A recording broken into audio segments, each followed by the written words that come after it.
Hello friends, नमस्ते। ચાલો આજે તીખી સેવ બનાવીએ। પહેલાં હું જાડી સેવ કે ગાંઠિયા જે કહીએ ને એ બનાવવાની છું। એના માટે 2 કપ ચણાનો લોટ લેવાનો, ચાળણી કે ગરણીમાં નાખી અને ચાળી લેવાનો। એની અંદર ટેસ્ટ પ્રમાણે નિમક, 1/4 ટીસ્પૂન હળદર, 1 ટીસ્પૂન અજમો હાથથી મસળીને નાખવાનો જેથી એનો ટેસ્ટ સારો આવે। 1 ટીસ્પૂન મરચું નાખી મિક્સ કરવાનું। ત્યારબાદ 2 ટેબલસ્પૂન ઓઇલ નાખી અને મિક્સ કરી લેવાનું પહેલાં। ત્યારબાદ રૂમ ટેમ્પરેચર પાણી નાખતું જવાનું થોડું થોડું અને લોટ બાંધતું જવાનું। આવી રીતે કરી અને સોફ્ટ લોટ બાંધી દેવાનો। અહીંયા મેં 1 કપ પાણી લીધું તો એમાંથી 1 ટેબલસ્પૂન જેટલું બચ્યું છે। હવે થોડું થોડું પાણી નાખતું જવાનું અને મસળી લેવાનો લોટને અને સોફ્ટ કરી દેવાનો। સેવ પાડવાનો મશીનને અંદરથી ગ્રીસ કરી દેવાનું તેલથી। આવી રીતે બધી બાજુ ઓઇલથી ગ્રીસ કરી દેવાનું। અહીંયા જાડી સેવ બનાવવા માટે મેં મોટા હોલવાળી જાળી લીધી છે। એને આવી રીતે મૂકી અને બંધ કરી દેવાનું। હવે બીજી બાજુથી આપણે લોટ નાખશું અંદર। લોટને આવી રીતે હાથમાં સિલિન્ડરનો શેપ આપી અને મશીનની અંદર નાખી દેવાનો। અહીંયા મેં ફૂલ ભરી દીધું છે મશીનને। હવે આવી રીતે મૂકી અને બંધ કરી દેવાનું।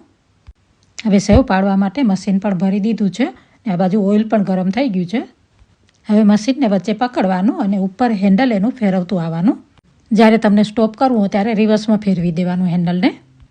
આવી રીતે ટર્ન કરી અને ક્રિસ્પી થાય ત્યાં સુધી તળવાના, પછી આવી રીતે કાઢી લેવાના। હવે હું તમને પતલી સેવ કરીને બતાડું। તમે કોમેન્ટમાં લખ્યું છે કે તીખી સેવ બતાડો, તો મેં જાડી ને ઝીણી બંને બનાવી છે। પતલી સેવ બનાવવા માટે 1.5 કપ ચણાનો લોટ લીધો છે। એની અંદર હળદર, મરચું, નિમક અને હિંગ, આની અંદર અજમો નહીં જાય। હવે એને સરખી રીતે મિક્સ કરી દેવાનું। બધી વસ્તુ તમારા ટેસ્ટ પ્રમાણે નાખવાની। 2 ટેબલસ્પૂન ગરમ તેલ કરી અને નાખવાનું અને હાથથી બરાબર મસળી લેવાનું। પછી વોર્મ વોટર નાખી અને લોટ બાંધવાનો। આવી રીતે થોડું થોડું પાણી એડ કરતું જવાનું અને સાથે કરતો જવાનો લોટને। લોટ બંધાઈ ગયો છે તો હવે થોડું થોડું પાણી લેતા જશું અને મસળી લેશું હાથથી। આવી રીતે મસળી અને લોટને એકદમ સોફ્ટ કરી દેશું। તમે જોઈ શકો છો લોટ સરસ સોફ્ટ થઈ ગયો છે। અહીંયા મેં સેવની પતલા હોલવાળી જાળી લઈ લીધી છે। હવે લોટને મશીનની અંદર ભરી દઈએ તો ચમચીથી નાખવાનો અંદર। આવી રીતે ઇઝીથી ભરાઈ જશે। હવે મશીનને બંધ કરી અને આવી રીતે સેવ પાડી દેવાની। આવી રીતે ફટાફટ ફેરવતું આવવાનું, અધરવાઇઝ એક જ જગ્યાએ વધારે થઈ જશે એટલે। હવે એને રિવર્સ કરી અને કટ કરી દેવાનો। પતલી સેવ છે એટલે જલ્દી એને ટર્ન કરી દેવાની। હવે બીજી બાજુ પર ચડી ગઈ છે તો હવે એને કાઢી લઈએ। અહીંયા મેં જાડી અને પતલી બંને સેવ બનાવી લીધી છે। વિડીયો સારો લાગે તો લાઈક કરવાનું નહીં ભૂલતા।